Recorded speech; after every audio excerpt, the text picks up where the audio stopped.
You think you know what kind of hitter he is. You don't. Not really. You call him a power hitter because he hit a home run once on the highlight you watched, or a contact guy because a broadcaster said it in passing 3 years ago, and that label just stuck, unquestioned, ever since. Baseball actually sorts its hitters into a real set of distinct profiles, each one built around a completely different bet about how to get on base and do damage, and most fans have never heard more than 2 or 3 of the real names. Front offices don't draft, sign, or bat a player based on a vague vibe.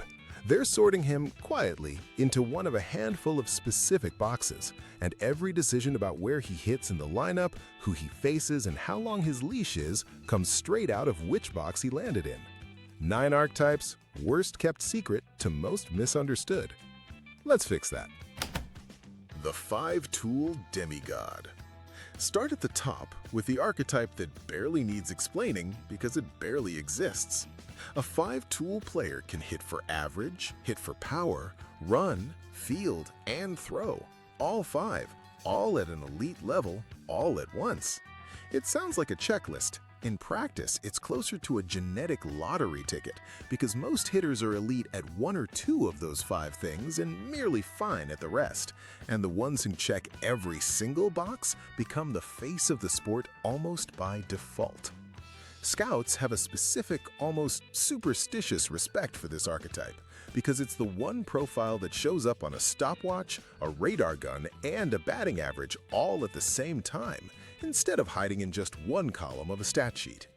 A kid can fake a good swing for a scouting weekend. It's much harder to fake elite speed, arm strength, glove work, and power all in the same tryout, which is exactly why this label gets handed out so rarely and taken so seriously when it does. The reason this archetype gets thrown around so loosely on broadcasts is that great at everything is an easy compliment to hand out. The real test isn't whether a player is good across categories, it's whether he's elite in all 5 at the same time in the same season, which is rare enough that the league can usually count the true ones on one hand in any given year. Front offices treat this archetype almost like a different currency entirely. A team can build a contender around one legitimate 5-tool player the same way it might need otherwise 3 or 4 specialists to cover the same ground, which is exactly why these contracts, when they come up for negotiation, tend to break records instead of just topping the market by a normal margin. You're not paying for one skill, you're paying for a roster spot that quietly does the job of several. The pure Slugger. One level below the Demigod is the archetype every casual fan actually means when they say power hitter. The pure Slugger. This is a player whose entire offensive value is built around one number: how far and how often the ball leaves the yard, even if it comes bundled with a strikeout total that would make a contact hitter wince. Sluggers routinely accept batting averages in the 230s or worse as the cost of doing business, because one swing from this archetype is worth more than 3 singles from someone else's. The tension baked into this profile is real. A slugger in a slump doesn't look like a player having a bad week. He looks like a player who's forgotten how to hit entirely, because the archetype has no fallback skill to lean on when the power disappears. There's no, well, at least he's slapping singles safety net. It's homers, or it's an ugly stat line with almost nothing comfortable in between. Pitchers know this about the archetype and plan entire at-bats around exploiting it. A slugger's strike zone judgment on pitches just off the plate is often the actual target, not the swing itself. Get him chasing something low and away enough times in a series, and the strikeout total climbs even though the raw bat speed never changed. It's less a battle of power than a battle of patience, fought entirely on the slugger's willingness to wait for the one pitch his swing is built for. The pure hitter. The mirror image of the slugger is the pure hitter, the archetype built around barrel control instead of raw power. These are the players who consistently rank near the top of the league in batting average and strikeout rate in the same season, spraying the ball to all fields instead of pulling everything for distance. It's the archetype most likely to make a scout use the word professional as a compliment. because it takes genuine bat-to-ball skill that can't really be taught from scratch the way raw power sometimes can. The catch is that this archetype gets undervalued constantly by casual fans because a .320 average with 12 home runs doesn't trend on social media the way 45 bombs does, even though, by the numbers teams actually use to measure value, a truly elite pure hitter can be worth just as much as a slugger having a big year. What actually separates this archetype from everyone else on the roster is pitch recognition speed. The ability to identify what's coming and adjust the barrel mid-swing in a window measured in milliseconds. It's a skill that shows up in the numbers as batting average, but it's really a defensive skill turned offensive. The pure hitter isn't overpowering the pitch, he's simply refusing to be fooled by it, over and over, at a rate almost nobody else in the sport can sustain across an entire season. It's also, quietly, the archetype teams trust the most in the highest pressure moments of a game, precisely because there's no power-dependent boom or bust attached to it. A manager sending a pure hitter to the plate with the winning run on second base isn't hoping for a miracle swing. He's trusting a skill that's shown up reliably in roughly 3 of every 10 at-bats all season long. The 3 true outcomes hitter. Here's the one that breaks the brains of anyone who grew up on a simpler version of the sport. A 3 true outcomes hitter is a player whose at-bats end, overwhelmingly, in one of exactly 3 ways: a walk, a strikeout, or a home run.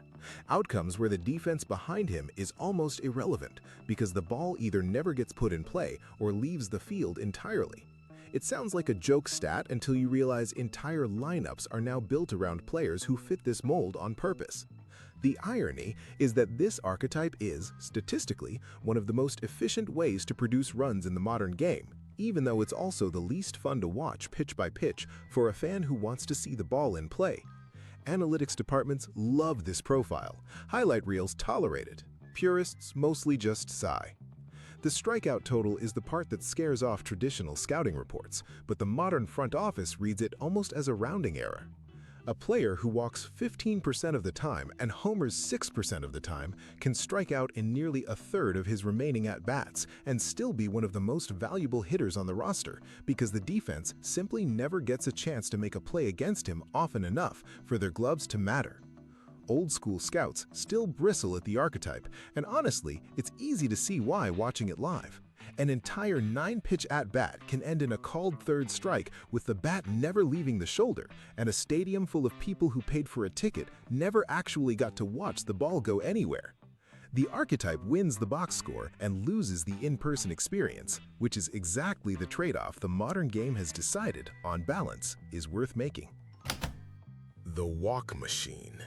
Related but distinct is the walk machine. A hitter whose single most dangerous skill isn't his bat at all, it's his eyes. This archetype racks up walk totals that dwarf his home run numbers, built on a strike zone judgment so precise that pitchers routinely give up and simply refuse to throw him anything hittable in high-leverage situations. A walk looks like nothing happened on the scoreboard. To an opposing pitcher, it's a genuine loss. 4 straight pitches he couldn't get away with.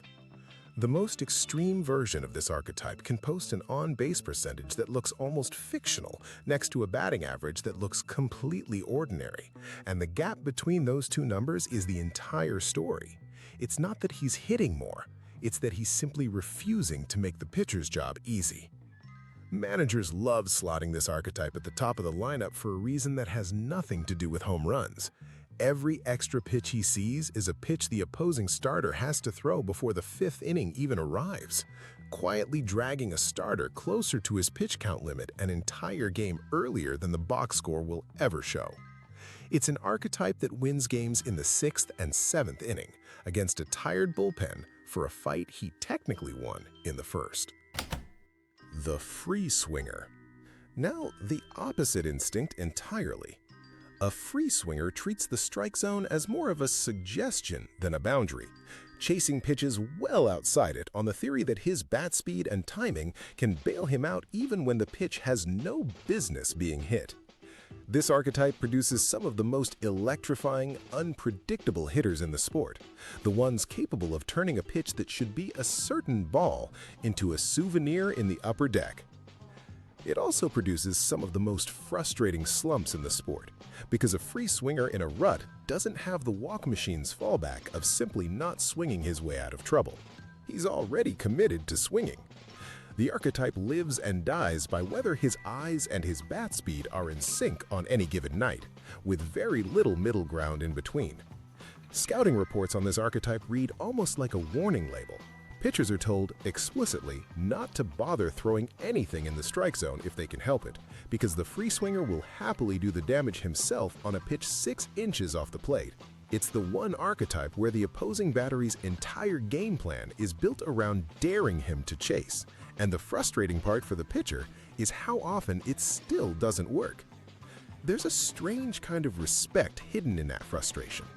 A pitcher who successfully avoids the strike zone for an entire at-bat has technically executed his plan perfectly, and a free swinger who still turns one of those pitches into a double has, in a very real sense, beaten a plan that worked exactly as designed. It's the only archetype on this list capable of making a pitcher's best executed sequence look like a mistake in hindsight. The Speedster. Shift from the bat to the legs and you get the Speedster, the archetype whose value shows up almost entirely after contact, not during it. A ground ball that's a routine out for most hitters becomes a genuine coin flip against a Speedster.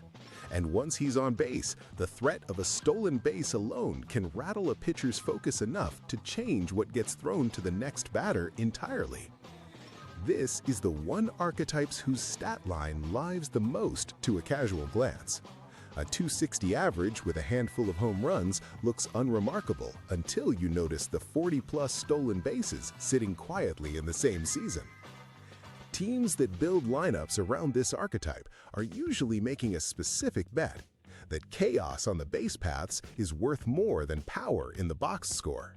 A bet that goes wildly in and out of fashion depending on which decade of the sport you're watching. The archetype's real weapon isn't even the stolen base attempt itself. It's the version of the pitcher that shows up once a Speedster reaches first. Pitchers vary their delivery timing, throw over to first more often, and rush their motion just enough to hold the runner close, and every one of those adjustments makes the very next pitch worse against the batter standing in the box.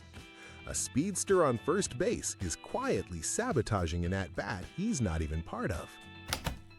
The Platoon Hitter. Here's the archetype most casual fans have genuinely never heard named out loud, despite watching it happen constantly. A platoon hitter performs dramatically better against one side of the pitching rubber than the other, almost always a right-handed batter who mashes left-handed pitching but struggles against right-handers, or the reverse. And teams build entire roster strategies around pairing two platoon hitters at the same position, so the lineup card can swap them depending on who's on the mound that night. It's a career built on a very specific kind of self-awareness. A platoon hitter who accepts the role can carve out a decade in the league doing exactly one thing extremely well. A platoon hitter who insists he should play every day against everyone often finds out the hard way exactly why the split existed in the first place. The split itself usually comes down to something almost invisible to a fan watching from the stands. A batter's swing plane naturally lines up better against a breaking ball coming from one side than the other, and no amount of extra batting practice fully closes that gap. Front offices have gotten so precise about tracking it that some platoon pairings are now decided pitch type by pitch type, not just handedness by handedness, turning what used to be a rough hunch into something closer to a spreadsheet formula. The Utility Defensive Specialist. And finally, the archetype whose entire value proposition has almost nothing to do with the bat at all. A defensive specialist earns his roster spot with a glove that saves runs nobody notices, at multiple positions if needed, while carrying a batting line that would get almost anyone else released. It's the strangest job in the sport when you say it out loud, You can be, statistically, one of the worst hitters on the active roster and still be treated as close to untouchable, because what you prevent on defense quietly outweighs what you fail to produce at the plate. This archetype rarely gets a highlight reel. It gets a lineup card that says start him whenever the other team's best hitter is up, and a front office that has done the actual math on how many runs a diving stop is worth compared to a strikeout. It's also the archetype most likely to have the shortest leash of anyone on the roster. A slugger gets a month to work through a slump, because the payoff, when it comes, is worth the wait. A defensive specialist gets nowhere near that patience, because the entire justification for his roster spot depends on the bat staying just barely tolerable. The instant the glove stops covering for it, there's a minor leaguer in the same organization ready to take the exact same job for a fraction of the salary. Utility guys share almost the same math, just spread across multiple positions instead of one. The value isn't any single defensive metric, it's flexibility itself. The ability to fill in at 3 or 4 spots on a given road trip without the team needing a carry as specialist at each one. It's a career built on being useful in a dozen small ways rather than exceptional in one big one. And it's exactly the kind of value that never shows up on a highlight reel, but shows up constantly on a payroll spreadsheet. 9 profiles, and somewhere in that list is almost certainly the real label for the player you've been mislabeling for years. The sport doesn't actually reward one correct way to hit. It rewards knowing exactly which of these 9 bets you're best built to make and committing to it completely, instead of chasing whichever archetype looks best on a highlight reel that week. The players who struggle the longest in this sport are frequently the ones caught between 2 archetypes, trying to be a slugger and a pure hitter at the same time, instead of picking one identity and building a swing, an approach, and a career around it. The ones who last 15 years usually figured out early exactly which of these 9 boxes they belonged in and stopped apologizing for it. Next time you watch your teams line up, try sorting all 9 hitters into these categories before the broadcast does it for you. You'll be right about some. You'll be surprised at least one. Thanks for making it through all 9. If you finally know what to call your favorite hitter, drop a like and subscribe. It really helps the channel keep making these. And if you're into the rulebook's weirder corners, go check out our last one. See ya!